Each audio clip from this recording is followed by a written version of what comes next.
is to like create some separation between my very personal life and like kind of what goes on the show. So I don't discuss my personal life. Like those are not things I get into on the internet anymore. Those are not things I share on Instagram anymore. Like my private life is private and it's really none of your business. Got you. But you know, enjoy the art for what it is. Yeah, for sure. And don't worry about my private life if you're not involved in it. For sure. No, it should be. Like, I think for me, music is taught a lot. Yeah. And like I said, even when I wanted to transition, it was hard because I was like, wait, what? God, this is what we're doing? Right. But I think that it was just like, nah, like all those experiences, I'm using you. Yeah. This is temporary, but this is the assignment now. What the old folks used to say. Yeah, accept the assignment. Hear God, I feel like the lesson in all of it is always like, God always got to come first. Just as quick as you get it is as quick as it's gone. And that includes everything in your life. If you're not okay by yourself, if that thing that you're now relying on to make you whole gets snatched away from you, are you going to recover? Are you going to be okay? Are you going to be able to go back to God and say, like, I understand what you was trying to teach me, like, bring me back? Like, you got to be all right with you. Yeah.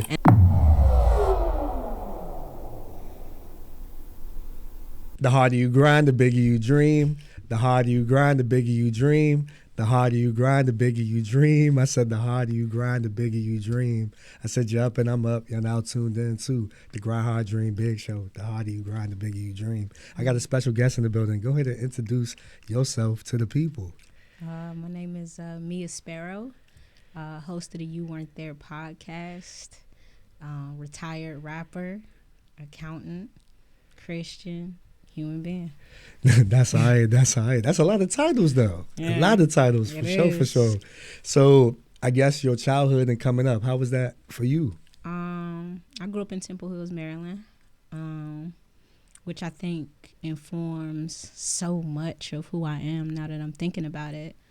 'Cause I think, like, I grew up in a time where, like, it was kind of the best era for, like, clothes and shoes, and it was a lot going on because Temple Hills is like a suburb, but not really. And so because it sits like right on the outside of the city, right? So you get like some of the advantages of a suburb, but everything is still happening all around you, right? And it informs so much of like how you see the world. So I grew up in that area, but I didn't go to high school in that area. I went to good counsel. Stephon Diggs went to my school. And so you have like the advantages of like a very predominantly white prep school, and then you go home to like all the stuff that's like happening in your neighborhood, right? So it keeps you very grounded. So I think I've always been like a very grounded, very like mid-road person, right? You see things, you know what's going on, but like you have dreams for yourself. That's good. That's good. For sure. So did you have like any hobbies? Like always love sports, which also informs a lot of like who I am as a person. I played soccer and lacrosse in high school. Most people assume I play basketball because I love it so much, but I actually was a terrible basketball player. I'm probably better now at 34 than I've ever been, which is weird, but yeah, like for sure. That's what's up. That's what's up. I know, like for me, you know, the DMV, went to private school, then went to public school, so I get that too.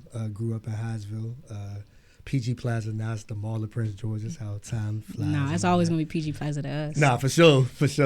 And then moving out, you know, to Glenard and then the Boulevard area and all that. So yeah, you know what I'm saying? Went to Flowers and all that. So yeah, it's a little different over there. Okay, for sure. Got you. Yeah, Flowers was the high school when I was that age, and then like Wise was coming about. Yeah, for sure. And so like you watch like Flowers go from like kind of the cool high school to like that being Wise. So like it's crazy like how much the area has changed like since I was in high school to now. Like for sure. Yeah. The DMV is definitely on the ups. For sure. I would say that. Yeah. Yeah, nah, for sure. So like I guess throughout it, right? And then like the transition, cause like the love for art for you and like music, like how did you find music, or did music like find you? I would say it found me. It started really late, like on some Jay-Z type shit. I think what happened for me was I had gone to college. I was a resident assistant in my school, which helped me pay for school. Because when you're RA, it covers like your room and board. That's what's up. And so one of my residents ended up being like my first like group. which was like Gorilla's music group. It was this guy, his name is Manny, but his rap name was Wordplay. And he was like always rapping, always doing music, always doing poetry. I always thought it was so cool, but it wasn't something I was interested in. Rap was just something I didn't pay that much attention to from the perspective of an artist. Okay. And then when I had graduated from school, I was dating this guy who like broke my heart, and I was trying to figure out like how to get that out. And so I started writing poetry, and I went to Wordplay, and I was like, hey, I got this notebook full of stuff. You tell me what you think. And Manny was the first person to be like, I think you could turn this into music. And that's how it happened. He put me on with his cousin Mikhail, who was also from Temple Hills. They were from Temple Hills, so they were from my neighborhood. So there was like this understanding, I think, of each other just because we were all from the same place. Kale and Wordplay introduced me to Rick, and we kind of started this music group called Gorilla's Music Group, and they were like my introduction into music. So I really would say that it found me, just because I was trying to like get through a heartbreak, and I feel like music is so therapeutic. Even now, like if I have a bad day, there are certain things I listen to, and there are also certain things I avoid. Nah, for so, sure. like, yeah, I would say that it found me. And then in the midst of doing music with Gorillas, they had a lot of goals and a lot of ambition, but I felt like the focus on like growing it wasn't what it needed to be. And so I kind of started doing my own thing, and Kel was helping me do that. And it really just started as something to kind of like get my feelings out, which is why I think my music was so emotional and so like intrinsic, and really like I have a hard time listening back to that music even now, because some of it is just like you went too far. Like some of those are like literal diary entries, and it gets too personal, and some of it is very awkward for me to listen to. There are songs I don't listen to even now. Like I recorded them, I might have heard them once when the albums came out, and then I never listened to them again. So I couldn't like rap those lyrics at a show today if like somebody asked me to. Wow. Okay. So it was definitely therapeutic. I think music is definitely therapeutic. I definitely say so. Yeah. Sometimes you just get things out and then you move on. Nah, facts. I think for me it was just I wanted to be heard. And I felt like nobody was hearing me, so I take it to the studio and just go ahead and do it. Which is a great way to be heard. You know what I mean? Even if it's just you listening to yourself. You know what I mean? Yeah. Yeah, so that's what it was for me. And then it was like, okay, but I think, you know, I found it by listening to, you know, like the Pacs, the Biggies, the Rakims, and all that, being around that all the time. And for sure. Like I said, my uncle, he would always play that stuff, and I'm like, all right. And I was in college during like Backpack Drake era. Okay. So it was like right before So Far Gone. Okay. And so like we felt like we were kind of like the first, like who is this guy, right? And he felt like a part of our journey, because he wasn't talking, you know, bricks and drugs the way like a lot of our favorites were kind of discussing. He wasn't street the way like our Biggies and our Pacs and our J's and our DMXs were. Like he was somebody that I felt like was more relevant to like kind of just college kids who wanted to listen to something that was dope. Right. And so like I feel like, you know, we don't love him as much now, you know, based on everything. But, you know, he really like, I felt like molded a lot of people's journeys, because he was a little more relatable than like the street niggas were. Yeah, for sure. Yeah, and I think it's perspective as well, too, when we're understanding that. For sure. It's like, you know, your favorite artist or whoever you gravitated towards is like you saw a glimpse of yourself, or you felt something. And he was just like, he was more like us, like some suburban kid who was figuring it out. You know what I mean? And you see all the things going on around you, but you're not necessarily a part of those things. Right. And I think like growing up in Temple Hills, like, it's so different than how it was when I was young. Because when I was coming up in Temple Hills, it was very much a suburb when I was young. And then I got older and drugs got introduced to that neighborhood. And I started watching, you know, friends of mine who were in high school at that time, like doing water. And like we were 15, 16 watching niggas throw their whole life away. Wow. You know what I mean? And now we 30 something, and all of that is still the same. You know, I go back in that neighborhood sometimes, and there's guys I remember started doing water when we were 15, 16 years old, and now they crazy walking down the street talking to themselves. So it really just shows you, like, you know, what happens when you let kind of the things entering your community that should not be there impact who you are as a person. And Drake was really more on that line of things. I think I relate to him less than ever before, because I'm more myself than I've ever been before. I'm 34, I'm supposed to be, you know what I mean? I'm 100% sure of who I am now. And when you figuring those things out at 19, you know what I mean? Like, the artist who is clearly still figuring things out too, he feels a little more relatable, at least, you know, from that point. No, that's good. No, I like how you said that as well in like community, because like you could grow up with people, you know, it's like, dog, you was just as ambitious. You was just this, you was just that. Really? Then all of a sudden it's like you continue to elevate and grow. And it's like, dog, like we supposed to be still. But you at the can same very joint. easily let your surroundings like destroy you. You know what I mean? And I watched that happen for myself. There were so many guys who were like incredible athletes when we were 15, 16 years old who we thought were going to get D1 scholarships. They were that good. But, you know, fast money has its impact, and, you know, sometimes dealers become customers, and, you know, you watch people's whole lives change, and, you know, 15 years removed from that gives you so much perspective on like what your life could have been had you been less focused. Right. So I think that's something that I always push, like with my younger cousins and with my nephews. It's just like, stay focused, be a good person. Like those are your keys, those are your tools. Like everything else is secondary to those. Got you. And I feel like even with you doing the things that you're doing, like you're opening doors, providing platforms and things of that nature. Nah, you doing that. You doing that. Nah, literally, you definitely are doing that. And like I said, like listening to your music and things like that, like were you like, did you have some type of inspiration behind it? Because like when I heard it, I'm like, yo, like this is different. I feel like it was just life experience. Okay. Like I feel like that's what made me unique as a female artist, right? I feel like there's like a hard shell on the outside, but if you listen to the music, like I'm an emotional person and I'm in touch with myself. I'm in touch with my feelings. I don't run from them. I don't shy away from them. If I'm hurt, I rest in that. I live in that for as long as I need to before I find my way out of it.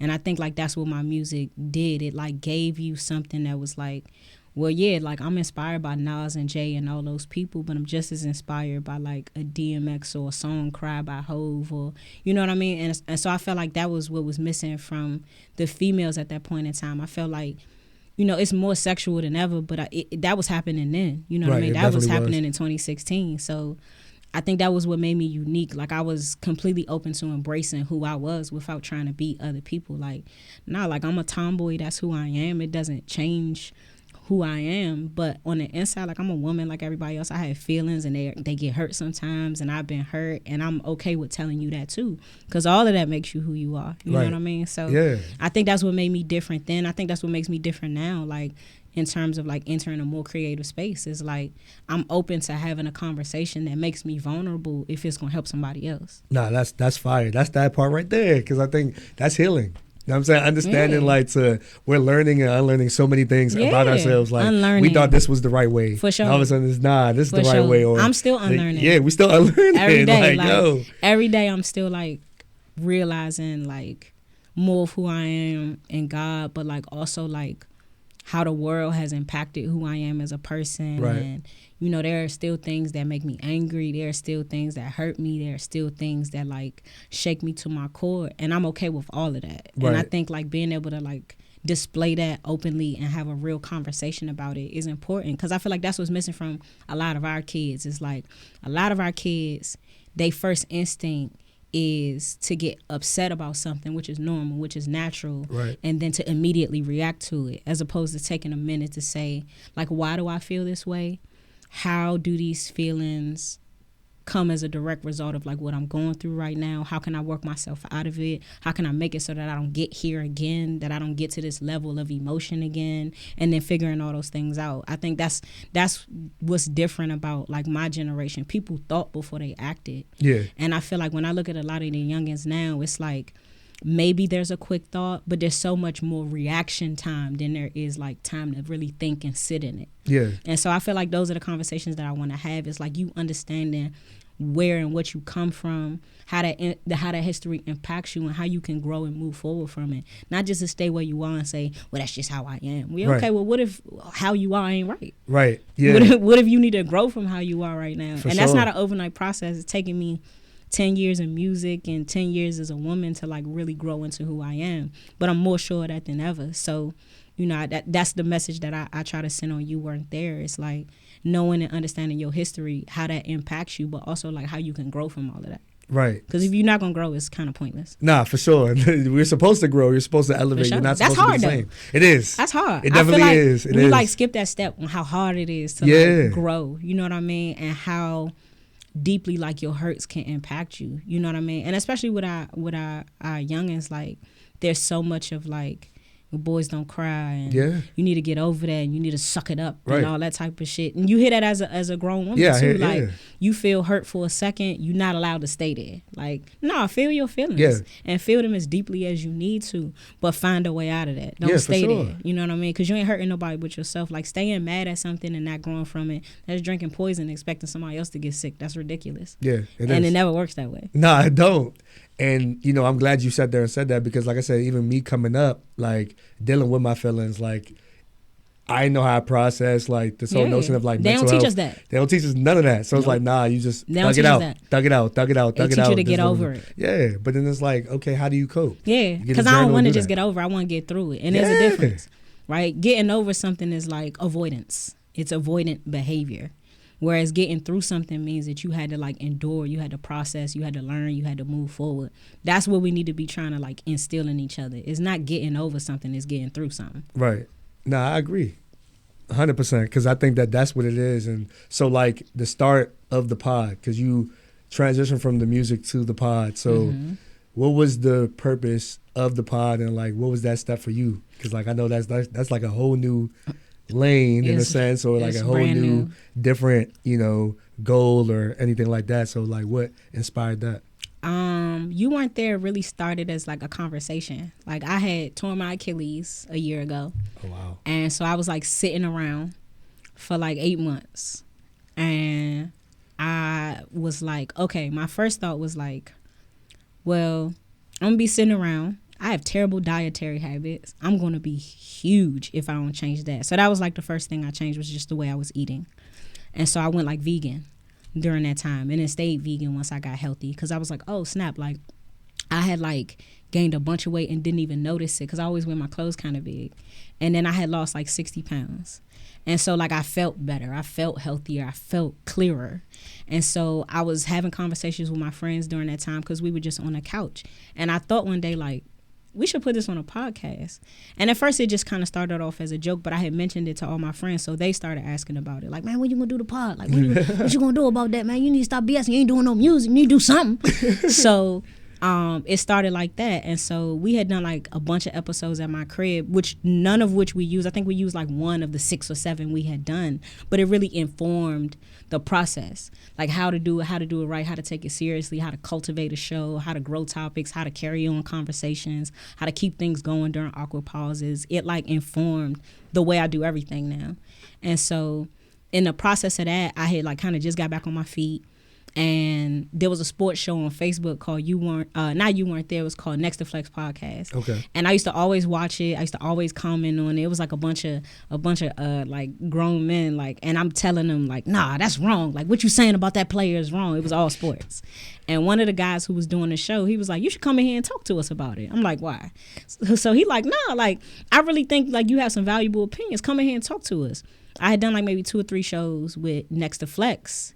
And I asked him, I was like, you know, who runs this studio space that y'all operate out of? I'm looking to start like a podcast. Like, I wanted to kind of get in contact with him. So he was like, oh, Mia, this is my studio. So I was like, this yours? So he was like, yeah. So he was like, if you want to come through, like, and you serious, come talk to me next week. We'll work out some numbers.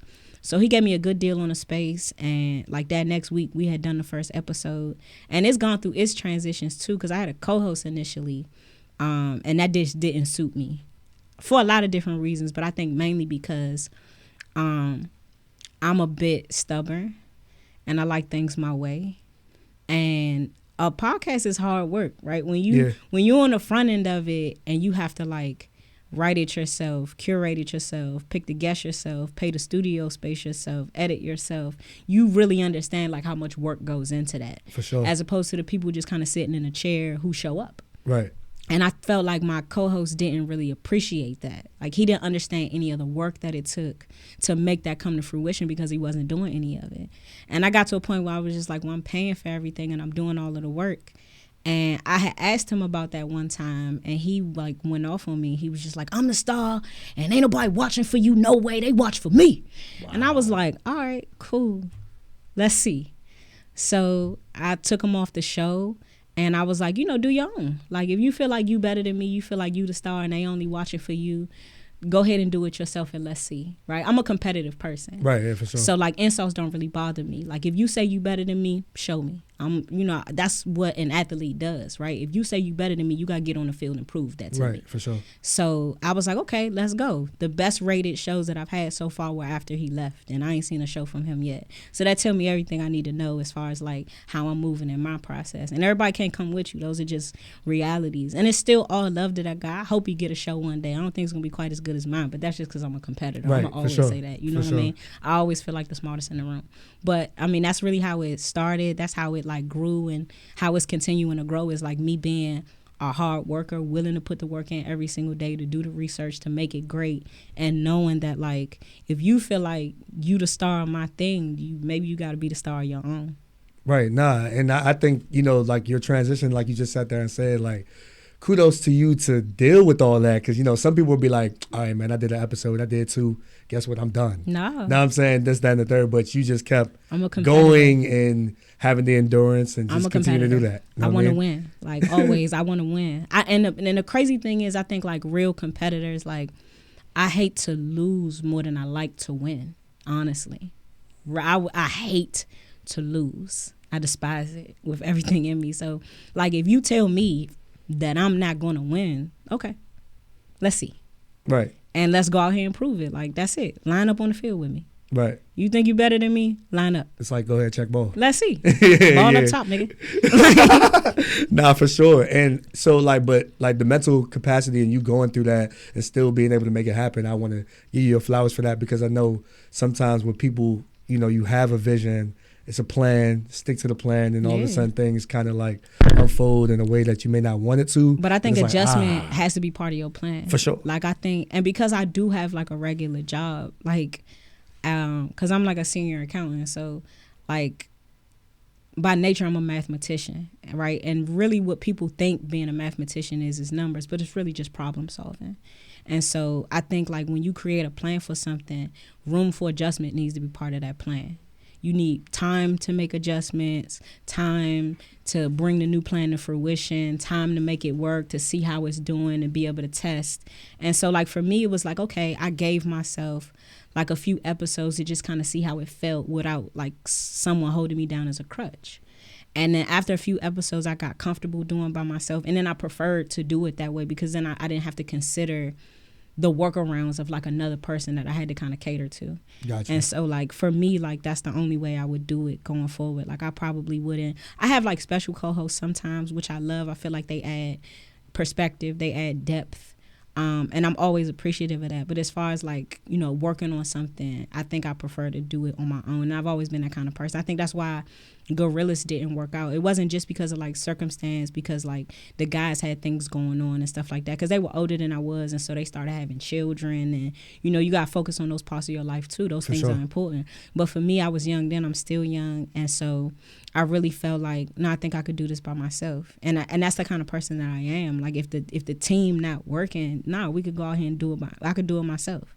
Yeah. I'm okay with that. And I have enough confidence in who God's made me to know, like, I'm fine all alone. Yeah, because guess what? All those pieces going to align anyway. Facts. All those things are going to align anyway. So, like I said, for me, watching the content and everything like that, I love the conversations and how transparent you are with it. It feels organic for you. It doesn't really, like, when I'm pushing play and I'm watching, it doesn't feel like you're working or overstressing anything. It feels like you're comfortable. Like, this is something that you're supposed to be doing. Behind the scenes, it feels like a lot of work. Like, up until the point that you say, welcome, welcome, welcome, it feels like work. But the moment I sit in that seat, it just feels like a conversation. And I think my goal with You Weren't There is always just to make you feel like you're sitting on your couch having a conversation with your friends too. You know what I mean? I want you to like yell at the screen and be like, no, that ain't right, like, or whatever it is. Like, that's really kind of the ultimate goal of like what I want to do with You Weren't There, is it for it to feel like a conversation among friends, even if you're just sitting at home on your couch. For sure. And if I can do that for 500 people a week, I think I could do it for 500,000. And if I could do it for 500,000, I think I could do it for 5 million. So ultimately, like, that's the goal, is just to keep growing. And that takes time. It takes patience. You know what I mean? And you got to try some topics that maybe you wouldn't have. I felt like I had done like one show, and in the back of my mind, I thought, I don't know if this is going to work, because we were talking about emotional intelligence, and it was me and 4 guys. And I was like, I don't think this is going to work. But I think that was one of my highest rated ones, because I think we underestimate men. and their desire to have a conversation about emotional intelligence and growth and all of the things that that means for them. And I think as women, sometimes we can underestimate the way men feel. I did that for a long time. Like, I just felt like if he showed a level of nonchalance, then he must not care about anything. Wow. And I think that really a lot of times is more like a projection of your own hurts or your own insecurities, or a way to try to mask those things. Those conversations are important too. Like, if we say we're going to help our folks be better, we say we're going to help our folks grow, we can't just give them information on the business and how to avoid the pitfalls of like music or entertainment or that. You got to also avoid the pitfalls of like what could make you less of yourself. Facts. If you're not successful as a human being, I feel like what you end up seeing is the demise of a career. I think Drake's a great example of that, of somebody who was not as concerned as he needed to be about the kind of person that he was, and now you're watching it all fall apart. So I think for me that's important, like to know who you are and to give people something that they can hold on to out, like whether or not the industry changes, right? Because it all looks different now than it did when we started, 10 years ago. It's all different. Like even the mediums by which we listen to music have changed. Right. So for me, it's like, we got to give people something that's lasting, because the industry going to change. This advice might not be worth anything in 5 years, but us telling you how to be a better person, that probably will be. Yeah, it's going to last forever. Yeah. I'm saying it's tangible, and it's also generational wealth. Yeah. I think sometimes we look at generational wealth as like, oh yeah, you're going to give me some money. No, I give you some information so you can multiply that. So you can multiply that. You know what I mean? And I think that's what we're trying to do, is like, this is information to help you be an entrepreneur. If you're trying to be part of the system, this is probably not as valuable to you. And we respect that too. There are tons of artists that are a part of the system. But the problem is that when the system changes, if you haven't integrated a core fan base and you haven't given these people who you truly are, then once the algorithms begin to switch, do you still line up with like the changes in the industry? Authenticity never dies. You know what I mean? Hove still Hove. Nas still Nas. Right. So it's like, we watch our heroes. I wouldn't really call them heroes. I don't look at rappers as heroes anymore. But I think when we look at like kind of the guys we see as like icons in the game, they feel as authentic now as they did 20 years ago. Right. And to me, that's what's important, is like whether or not you like the content of the show, if you like me, you'll watch it. Right, for sure. So, yeah, if I can make you like me, then I feel like we've succeeded. Yeah, you support me, you're going to sit there and watch, and you're going to tap in. Watch me. If you don't like none of this other stuff, like, watch me. Nah, and I think that's important, because you want people to invest in themselves. You know what I'm saying? It's not like, I know for me, with this, it's just like, okay, I want people to understand the person behind the work. For sure. You know what I'm saying? Because that's the biggest connection. I want them to connect to you, not... And what you say, like, investment is important. Like, you invest in yourself, you invest in your craft, but also you invest in the people that you bring on there. Everybody that features, if they ask me to post something, I post it. If they ask me to watch something, I watch it. They ask me to listen to it, I listen to it. Download it, I download it. If I want you to invest in this show and what it does, I got to take your craft as seriously as I take my own. And hopefully, if you see me doing that, if you see me taking your craft seriously, reposting and trying to invest and trying to get people involved in it, trying to get people to participate in it, then you'll feel more like you weren't there as a part of you, and you'll do the same. Right. And then we can reciprocate that love and that energy. For sure.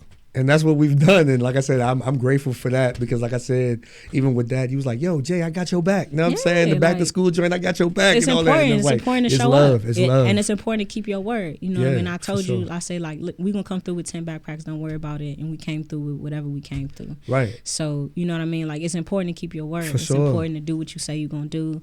It's important that people know if you tell them something, you mean what you say. Facts. And they could count on you. Facts. You know what I mean? Because that's a part of investment. A part of investment is reliability. Right. So if you can't rely on me to do what I tell you I'm going to do, it defeats the point of an investment, because I don't trust that I'm going to get the return on that. Right. So, we got to invest in one another. And if we're not going to do that, then it defeats the purpose. If you're going to come on the show, because I've had that happen too.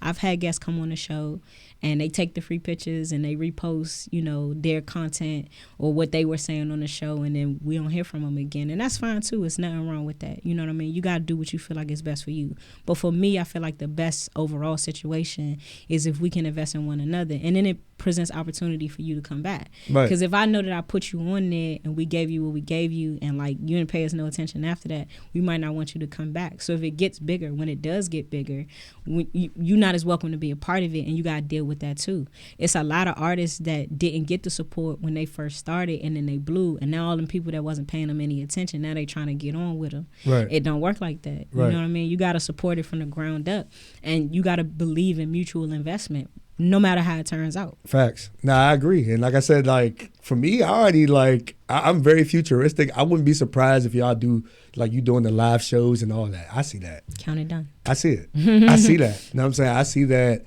because I feel like where God is heading and like putting everything and aligning those things, you're just going to continue to figure it out, and the pieces are just going to align. For sure. Because you being authentic in the space and just working hard. I think it's really about that. I think it's about being yourself. Yeah. I do. Like, and if I accomplished, every like materialistic or consumerist goal, and I wasn't myself at the end of it, I wouldn't be able to live with myself. And I feel like, honestly, that was the reason why music didn't become what I thought it was going to be.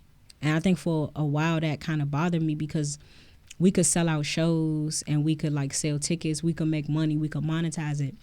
But I was not happy with that. Like, I didn't understand where the direction of music was going, which was that music was the product. Like, well, music was the commercial for a product. The shows were really the product, right? But I looked at music as the product, and I wanted people to love that. I wanted them to like appreciate that.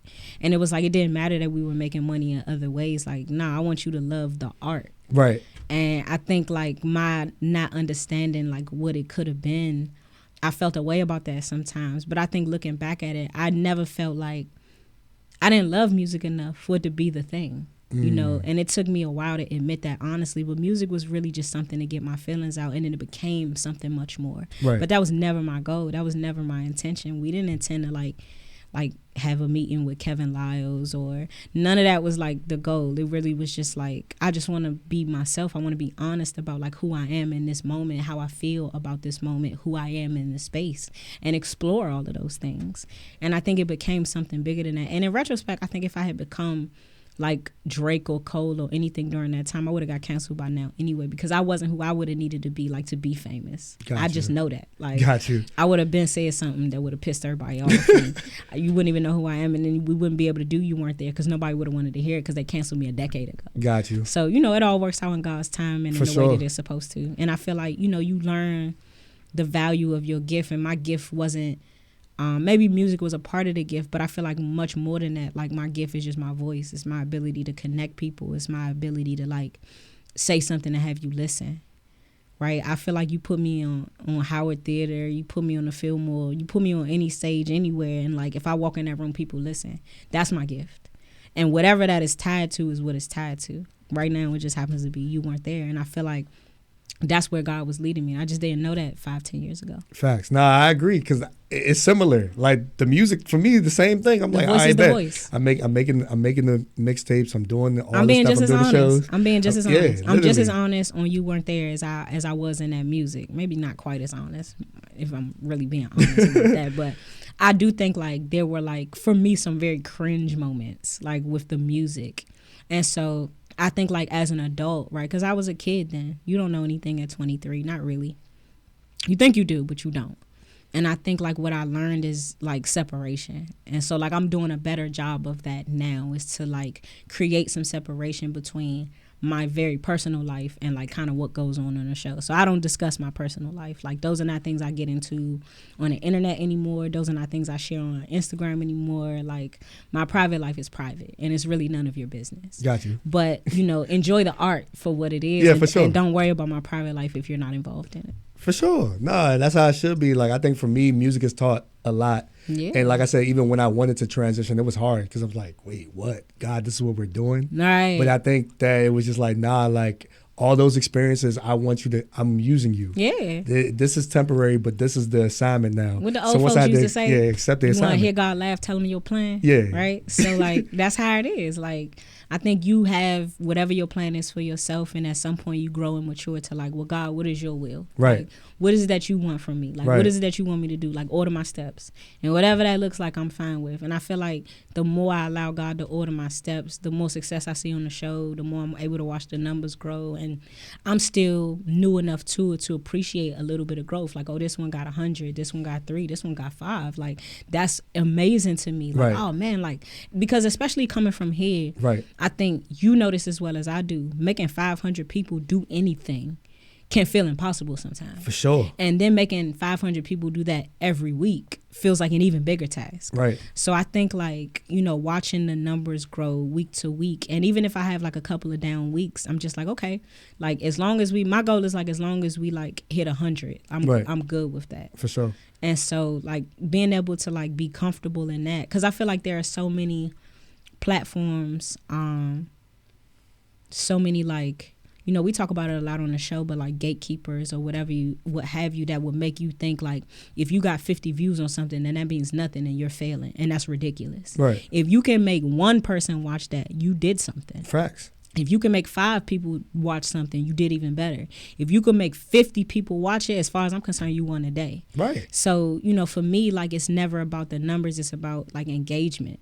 Right. And so, like, that's all I'm focused on, is being able to like keep people engaged. And I feel like the engagement, which we have, is what I think is going to like multiply. And that's all it is. Like, we trying to be fruitful and multiply. Like, all of that other stuff is like, I ain't letting the enemy get in my ear and tell me like this ain't no accomplishment. Like, nah, if people tune in, whether it's 5, whether it's 50, whether it's 500 on a week to week, I won a day. Facts. Nah, I like that. That's dope. And that's how I look at Grind Hard Dream Big too, because I feel like, you know, like I said, I started in 2020, and then I was just going from space to space to space, but I never really like kept track. But I realized every time I got in the studio behind the camera, new guest or whatever it was, I'm enjoying it. Yeah. And then I realized it's building a network. Facts. That's all it really is building a network. We and that's what I'm undervalue the realizing. network. Yeah, value in the network. We undervalue our network. And I feel like in DC in particular, I talk about this all the time, like, there is so much talent that comes from here.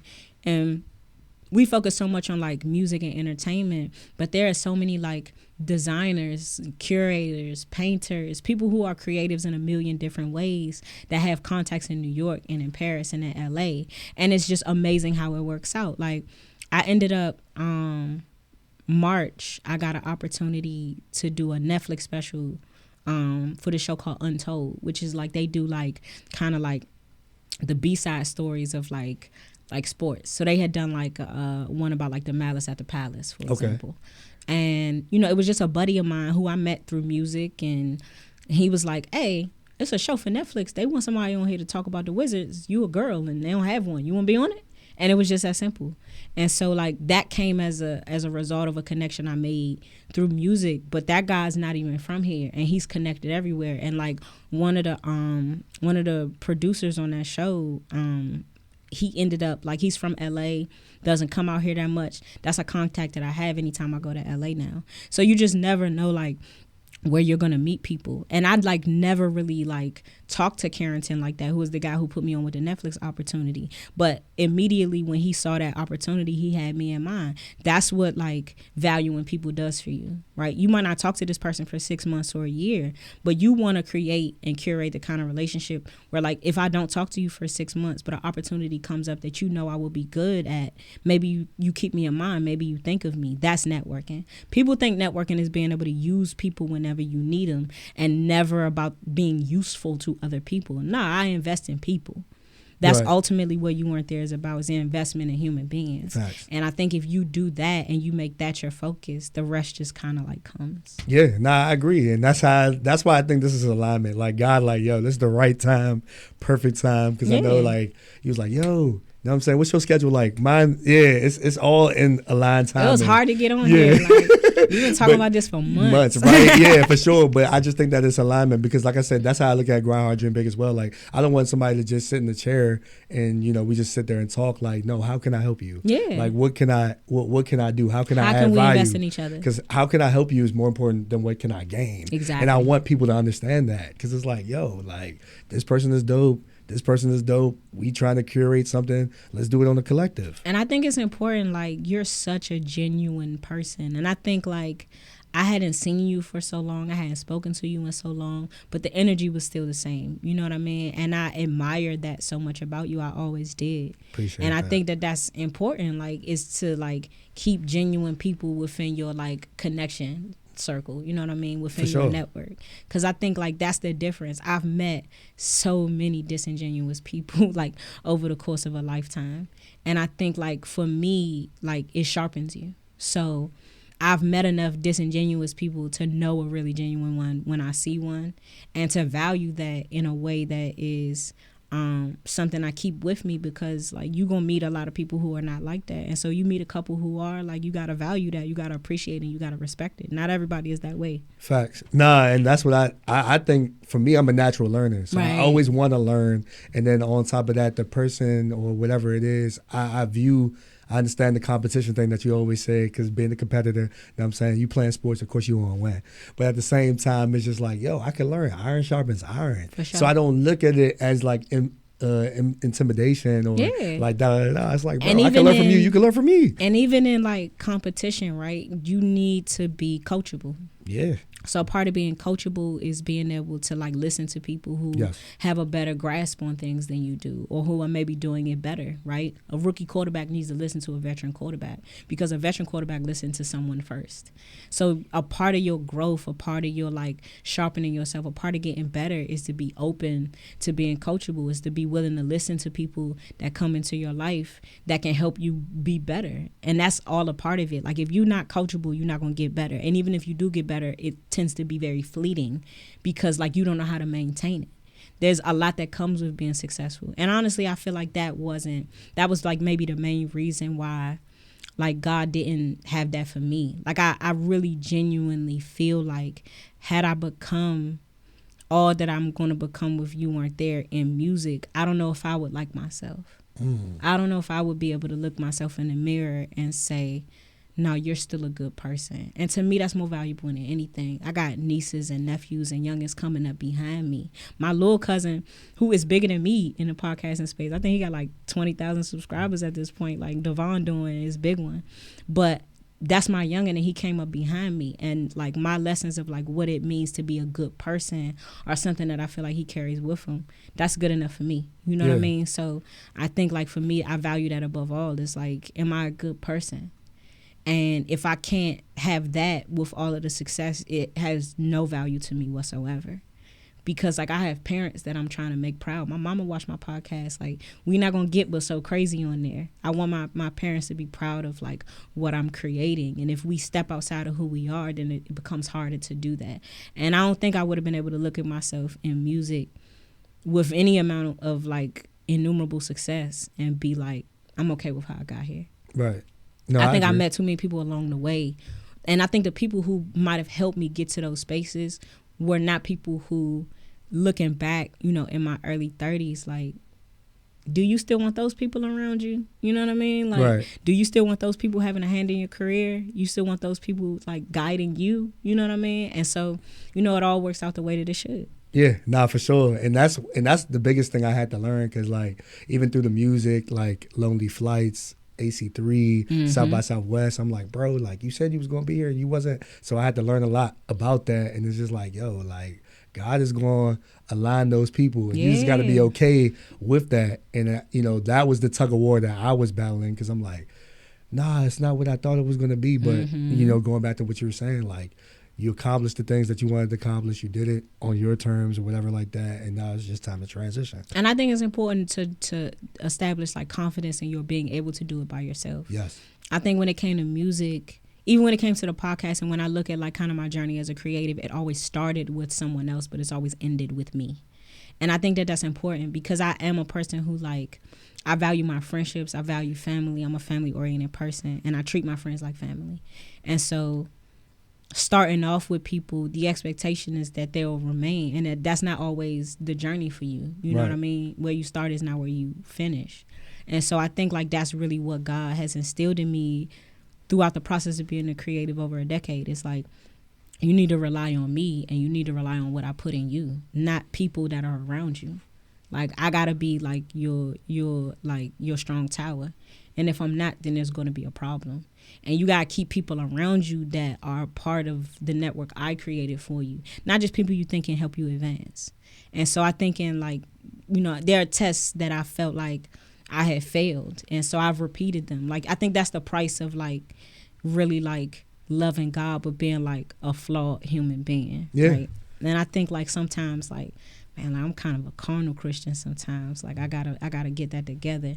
But I think like a big part of my issues in my journey was like trusting people to do all that they said that they would do, and really you rely on nothing but God and self. Like that's all you got. You ain't got nothing else. Right. And so like that's been like maybe the test that I had failed on some previous journeys that I passed this time. It's like knowing like, no, I'm good. It's all right. I got it. God got it. We straight. Right.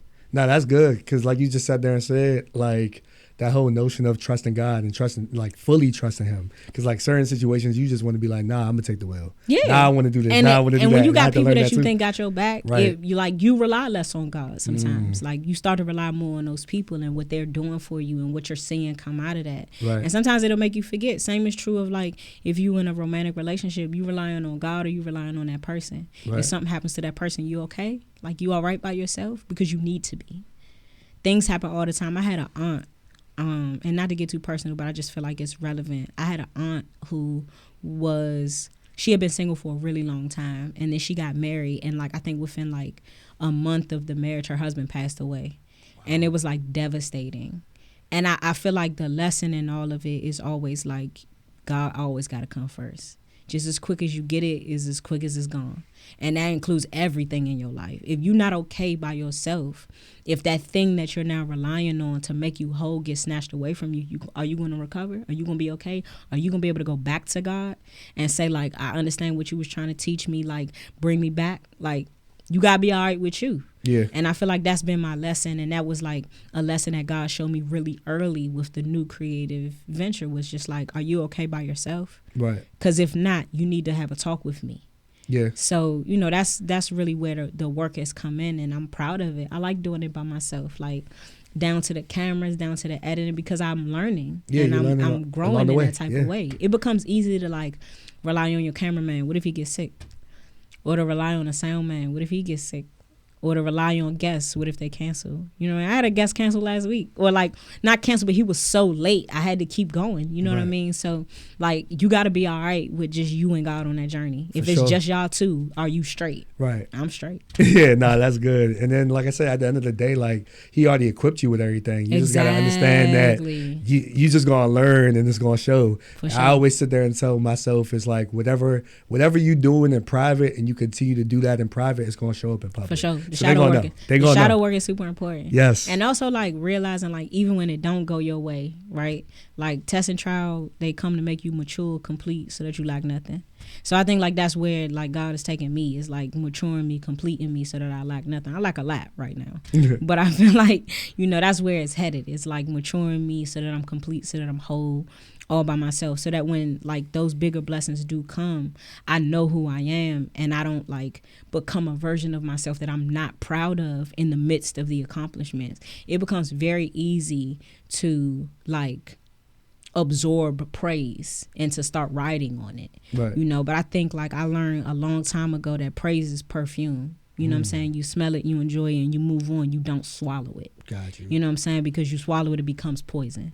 So, you know what I mean? Like, that's what I'm learning. That's what I'm growing into, is just like not to like get too high or too low. Like not to rely too much on anything other than God. Like not even if like I see the numbers increasing, like, cause I've had that happen so many times throughout the process of it. It's like 1 week it's like 100, and 1 week we struggling to get 75, and then another week it's 5. Like, so I don't care about that. Like, right. I don't pay attention to the numbers anymore. My thing is to like watch back the shows. Did I like them? Right. Did I think that they were good? Right. Like, what were we missing that we can incorporate in the next one to make it better, to make it cleaner, to make it more efficient? Right. That's the focus. All that other stuff, like, nah, we not swallowing the praise. Right, and I'm glad you said that, because, you know, like I said, I know for me sometimes that's what I got caught on. The numbers and this, that, and the third. Which is normal. Yeah, it's normal, but you get discouraged. But at the same time, it's like, just keep going. Yeah. You know what I'm saying? I swear, if you got, as far as I'm concerned, if you got 50, you won today. Facts. Period.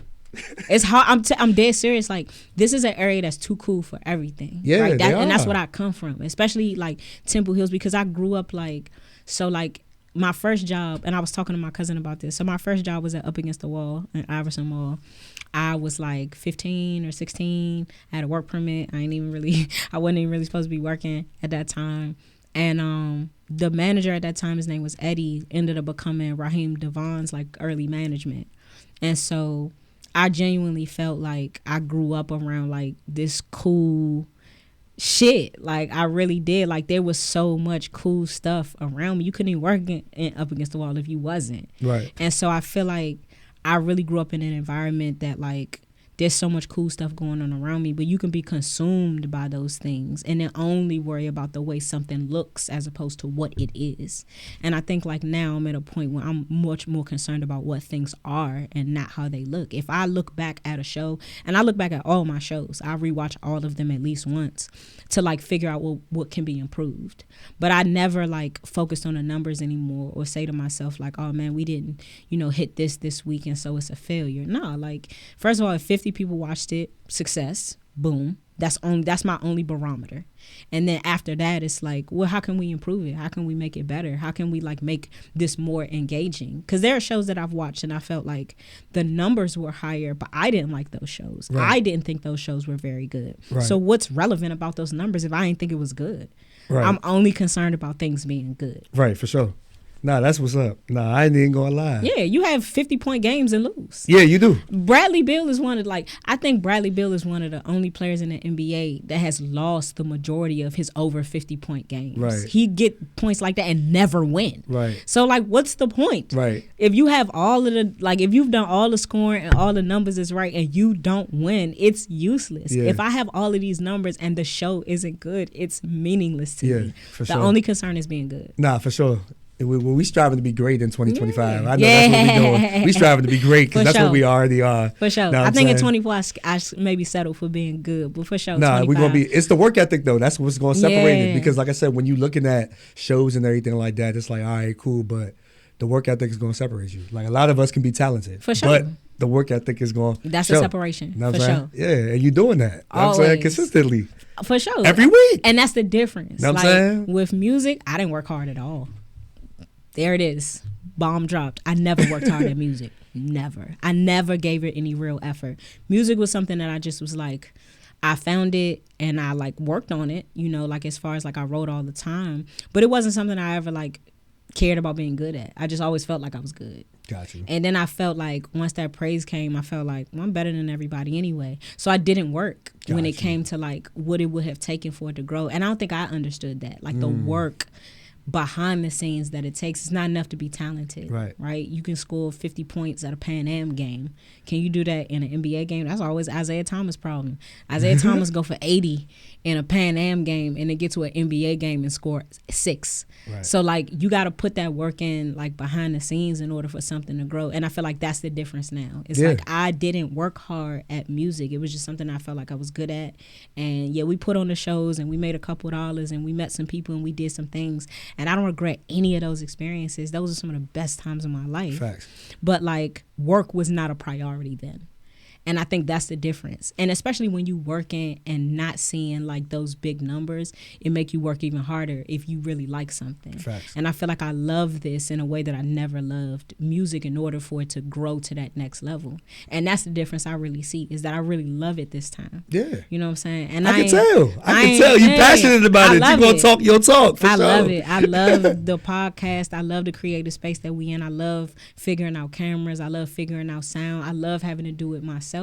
Because like I feel like I'm growing every single episode. With music, I look back at like 3 albums worth of music and to me it all sounds the same because I don't think I grew as a person in any of that time. Wow. I felt like I was repeating the same test over and over again because I was failing the same test over and over again, and God don't play about you growing. Facts. So like, you fail a test, you're gonna see it again. Right. And so for me, like, to me, maybe the beats changed, maybe the melodies changed, maybe there was some growth in terms of like the talent level, but I don't think like the music itself, the lyrics themselves ever grew because I wasn't growing as a woman. To me, all of that sounds the same. Facts. And that's, I think, why I don't miss it and why like I very rarely go back and listen to things. There are like a few songs that I think like, nah, that was fire. And so like it's a couple of songs that's like still on some playlists. But overall, like I really don't like listen to my own music anymore. People come ask me to come out and do shows like, oh, Mia, come out and do. Nah, I don't remember none of that shit. Like I don't know how I'll perform it for you. I don't remember none of that. Like honestly, like, and really like in that music, there were some amazing things. But I really was, I think like between the Road to Paradise and like Dirty Gospel, I was going through the worst times of my life, like literally the worst times of my life. I've never been sadder. I've never felt less like myself. And so for me, like going back and listening to that stuff is just like reflecting on like the worst times of your life that 300,000 other people happen to listen to too. So like I'm in a space now where it's like, nah, I see the growth in me every show. I ain't see the growth between 2 albums and they were like 5 years apart. That's heavy. That's heavy. That's it seemed like it's therapy for you right there, like just getting it all out. That's all it was. That's good though. That's but you good know what? though. The difference is now I go to actual therapy. So like that's really what music was at that time. It was my therapy. It was how I was getting all of my feelings out. I was getting my heart broken. It felt like over and over again, which is a clear exaggeration. It was like 2 niggas, but I think like that's how it felt. Right. And so like I was not growing. I'm like, there's a different guy, but he's the same as the last guy, a different face and a different personality, but they're the same person. And I think like not growing as a person guaranteed that I wasn't going to like have the success that maybe I wanted. But I think like now, like no, I go to real therapy and talk to a person who can like actually like give you. And I think that's the difference. Like I think I looked at that music like it would heal me and it never did. It never made me any better. Maybe I felt better momentarily because I kind of got it all out, and I don't regret any of that. But I don't think I got better like as an artist because I felt like, well, you got to do the work behind all of that music. And I wasn't doing any of the shadow work. Now I'm doing the shadow work. Yeah. The light work is easy when the shadow work is done. So that's what you're doing. Facts. You know what I'm saying? So every like Tuesday. All this work that you're doing, like what does the self-care look like for you though? Because I'm saying you get busy, you know what I'm saying? You're doing all these things. So like what does self-care look like for you? Self-care for me is not going outside, honestly. Like I don't really leave my house that much. Like I think I really appreciate the show for giving me an excuse to like put on clothes and put on some makeup and like comb my hair. Like it's nice. Like I appreciate that. But honestly, like I think especially when I got hurt, you know, sitting around with like an Achilles injury, like it changes everything because it really shows you like where does your mind go when you're bored, when you're lonely, when you're sad? Are you okay with the places that it goes? Are you okay with being by yourself? How long are you okay with being by yourself? You know, anybody could be by themselves for a couple of days. What about 6 months? What about 8 months? And I think, you know, in that time, I really like realized like, no, I like my own company. And so because I kind of sat around for that amount of time, it did a few things for me. One, it showed me who really cared about me. My circle of friends is really my circle of friends. Those are people who checked on me. My family, like that's really my family. They made sure I was good. My mom and my auntie was going to the grocery store without me asking, like, hey, pick this stuff up for your head. You know what I mean? So I think like my self-care became solitude. I like my own company. I like time to myself. It actually takes much more energy for me to be around people than it does for me to just like sit in the house, watch good movies, good TV shows. That's a part of my self-care too. I love a good television show. I don't watch many movies anymore. I just feel like the freshest ideas tend to come from shows. Got you. So I watch a lot of really good shows. I listen to a lot of music. That was another thing as an artist. I never listened to music. Wow. Never. Like I wasn't somebody who, like I felt like if I listened to music, it was never anything new. Got you. So I was not somebody who was like in touch with, I think I've become more in touch with the scene as far as music through the podcast than I ever was as an artist. I didn't listen to nobody as an artist. Got you. And a part of that was that I didn't want anything influencing my sound. Got I didn't you. want to, because it's very easy to kind of listen to somebody's album and then all of a sudden like you hear their style and what you create. Right? Like intrinsically without even thinking about it. Right. So I never listened to music when I was an artist. I listen to so much music now, like I watch so many live performances because I feel like that informs like how you entertain, and I feel like that translates into podcasting and the creativity. But yeah, my self-care is like veganism. I ain't touching no meat. Y'all can have that. It's a good show. It's a hot shower, a facial at my house, and peace and quiet. That's dope. That's dope. I like that's peace good. and quiet. That's good. Nah, heavy on the peace and quiet. Big heavy fan. on that because I think that you got to protect your, you got to protect everything. Yeah, So and I think feel it's like important very, to very like important. know, are you okay with that? Facts. Because there's so many people. I have friends like that who like cannot stand to be alone. Facts. And I've dated men like that too, like men who they were only in, like they were like what I would call a serial monogamist, right? You bounce from one relationship to the next because you hate your own company. You hate the sound of your own voice. You don't like solitude because you don't really like who you are in that space. I love me, and I would much prefer me to you. Fact. So like I like to just be alone, honestly. Like it takes so much energy for me to go out, and I complain to like DMV artists all the time, like because they have stuff on like Tuesdays, Wednesdays, Thursdays. Like I'm not leaving my house during the week. Don't even ask me. And so many people be so disappointed. Like, man, you're not trying to come. I want to support. You need to have that on a Saturday when I'm already out. Right, facts. I ain't coming out on no Tuesday. I'm I ain't gonna not. lie. Listen, Said, like, nah, I ain't. no, stop. Listen, stop having stuff on Tuesdays, man. I'm sick of it. Like, I'm not coming to that. I got a job. That's the first thing. Yeah, we got the Second JOB. of all, I gotta go to work tomorrow. All right, you having this shit at 6:00 on a Tuesday. You know I got off at 5. What are y'all doing, man? Stop having stuff on Saturdays again. Fact, Bring though. back Saturdays. Hashtag bring back Saturdays. Yeah, I'm with that. Nah, for sure. But nah, I think that's fire though. I ain't gonna lie. Like I love all that for you. Yeah, you gotta catch me when I'm already outside. Yeah, like self-care is definitely heavy on the piece, heavy on just the nature, decompressing from the phone. Yeah.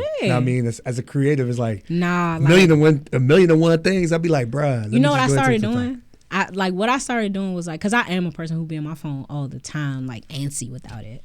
What I started doing was like, I don't charge my phone during the day very much. Wow. And so by the time it comes time for me to get off of work, the battery's pretty low.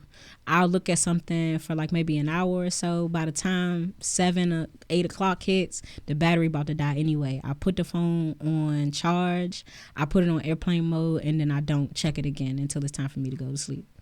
And sometimes not even then. And that's taking some time too, because I am somebody who like phone is always in my hand. If I don't respond to a text message, it's because I didn't want to. So like that has become another thing, is like decompression. A part of that has to be like total silence, and like the phone has to be a part of that, because there's so much like sewage on social media now. It really is a place where people who do not like themselves make you try to not like yourself. That part, and you so can say that again. I think separation from some of that, even if it's only for a few hours a day, is important. So that's like something new that I've integrated, like within the last like month or so, is like really just time with my phone out of my hand. Facts. Nah, I love that. So what's the motivation for the people that's out there, like the people that, need that motivation? They try to chase dreams. They're trying to figure it out. Like, what would you tell that person? I think your greatest motivation has to be like, how do I become the best version of myself within this? And if it ain't gonna make me the best version of myself, which is the version that has to please God, then maybe I shouldn't be involved. But I think like that has to be like your primary objective, is like to do the things that make you the best possible version of you.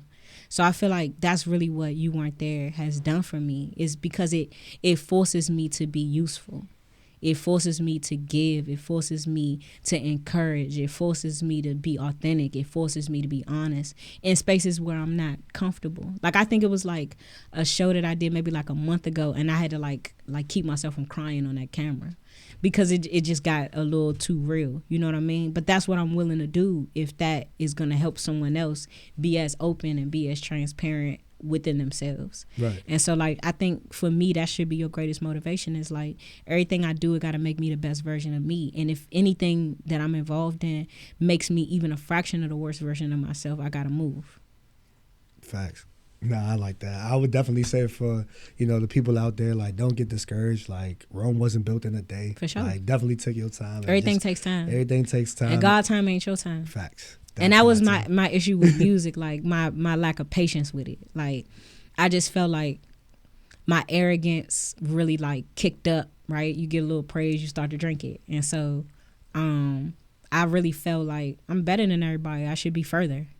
To me, that seemed like a natural thing. Like if I'm better than her, why is she so far ahead of me? Well, are you a better person though? Do you know that? Like, take her out of the equation. Are you the best person that you can be right now? Right. Are you the best person in your music? I really was like very vengeful in a lot of what I created, with Like, I was hoping that them exes was gonna listen to that shit. Like, I'm talking to you. I want you to hear how angry I was, how bad you hurt me, how mad I was. Like, there was so much spite in what I was creating. And I look back, honestly, that's why it's so difficult for me to listen to a lot of that. It was too honest. Like, and even if that honesty meant like I'm the worst version of myself on this song, it was what it was. And so, like, those are places that I can't even go anymore. There are so many petty things that occur inside and outside of the podcast, and I'm just like, boy, if this was a year ago, boy, I tell you something about yourself, boy. Right, but that's the old you, I tell you something, but I mean, at the end of the day, like, if it's not going to help me be the best version of myself, like, I'm not. And if it's not, and if what I'm giving you is not going to help you be the best version of yourself either, like, we need to avoid it. Facts. I just think that, you know, like I said, for everybody out there, your past has nothing new to say. For sure. Like, you know what I'm saying? Like, leave that behind you, move forward, press forward, and just know, like, the steps that you take today will better your tomorrow. And that's hard. You know what I'm saying? It is hard. That's but like hard. I said, that's what I would definitely encourage people to do. For sure. And, like, when them negative thoughts come into your head, like, you know, it's important to, you know, to speak things, you know, that be not as though they were. It's important to make sure you speak on things lovely, pure, and of a good report. That's been, like, my test lately. Is, like, to be careful about how often I confess, like, my most negative iterations, right? Because thoughts come. And I was somebody who, like, I am a very open and honest person. I'm very much an acquired taste, right? Like, that was my thing in music, too. Like, everybody don't like it, you know what I mean? But acquired taste tends to be very expensive. Caviar is an acquired taste.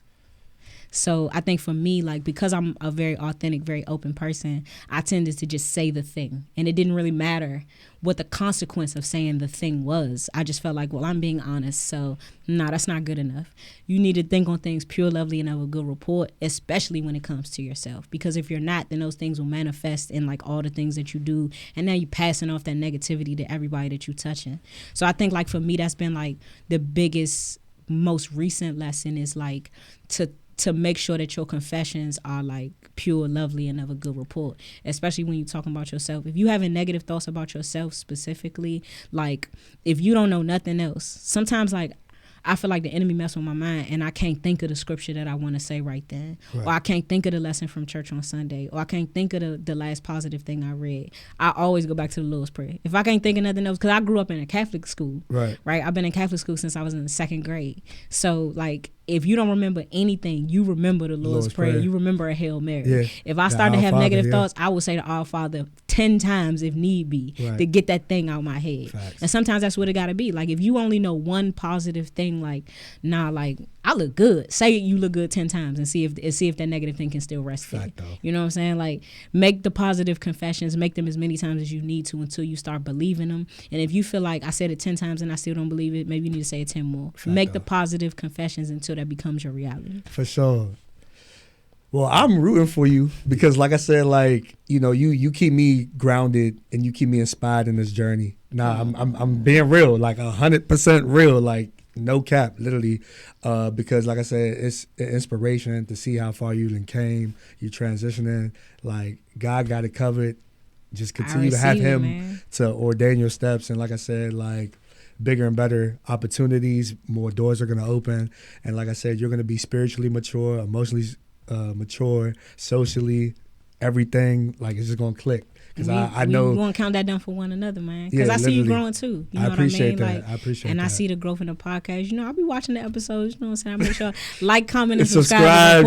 So I always make sure, you know what I'm saying, I do that too. Like, you got to give what you expect. For sure. Yeah. You know, I've been watching you, like, episode to episode, and I really do see, like, your comfort level improving and, like, you becoming more yourself in this space, man. I'm proud of you. So, vice versa. You know, let me, you know, we got to be helpers of one another. For you know sure. what I'm saying? So, you know, just like you encouraging me, like, watching your show encourages me, like, nah, like, being yourself is the best possible route. Yeah, you know for sure. And, like, I think it's inspiring for me to, like, watch you be yourself 100% of the time. That's so hard for certain people. It is. Especially when you don't fit into like a certain box of what people think you should look like or dress like or speak like or come from or whatever. Like you being able to be like your most authentic self all the time and to do that with like such kindness is like, it's beautiful, man. I see God in you every time I get the chance to sit across from you. So, I appreciate that. Like, oh my gosh. I'm keep about to doing cry. that, bro. Like, I'm proud of you. You know what I'm saying? For but sure. like, you know, we gotta always just remember to be helpers of one another, to encourage one another, but you know what I'm saying, to be authentic and honest with each other. Like, if I see something that's gonna help you grow, if I see something that I think could make you a little bit better, then you know what I'm saying, I gotta give you that too. Nah, for sure. And you have. That's my lesson too. You know what I'm saying? It's like, you know, learning to convey the things that God give me with grace. For sure. And like to be less abrasive. I'm an abrasive person just by nature. Like some of that is like nature versus nurture too. For sure. But you know, I'm working on that. You know? For sure. Well, y'all already know, the harder you grind, the bigger you dream. The harder you grind, the bigger you dream. The harder you grind, the bigger you dream. I said the harder you grind, the bigger you dream. And we out.